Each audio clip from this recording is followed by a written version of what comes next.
I know a lot of guys do a lot of road work, right? And especially the traditional boxing guys. I know you work with Chris Algieri. So where does that, I mean, have you changed your mentality, or is that really individually based on kind of needs? And what are the benefits to running as opposed to just getting that conditioning on the mats or in jiu-jitsu or? I think it's very individually based.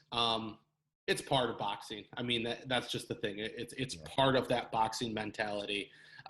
Chris, when I first met Chris, that was one of the biggest arguments that we had was, in his mind, this Saturday morning run was, psychological. It was his conditioning. It was going to improve him and this and that.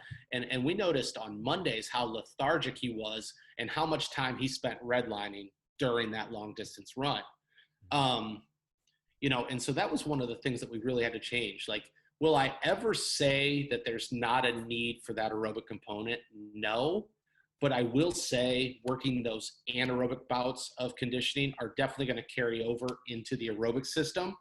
Mm-hmm. And the anaerobic system better than the aerobic system's going to carry over into both systems as well. So I think there's more benefit to the anaerobic work, to the glycolytic work than opposed to the long distance running. Now, I think there's two very big benefits to it. I think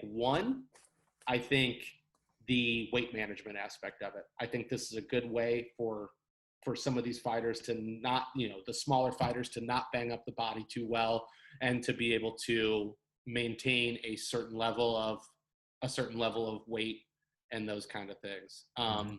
The second thing, I think when you're really looking at it, I think psychologically it's huge for a lot of them. It's a place for them to be inside their own head, to visualize what they're going to do while not being constrained to the walls of the gym, to the mats, to the ropes, the cage, whatever it is that their thing is.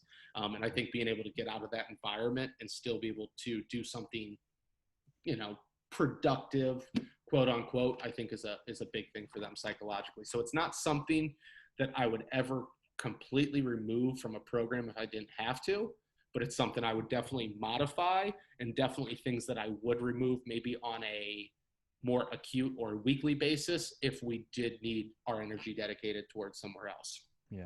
Somebody like Kamaru, he can't. I mean, I don't, in even like short bursts and bouts like that.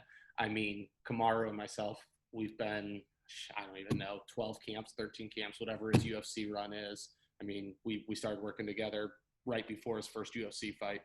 And we've never spent one bout of anything running whatsoever. And it blows, I mean,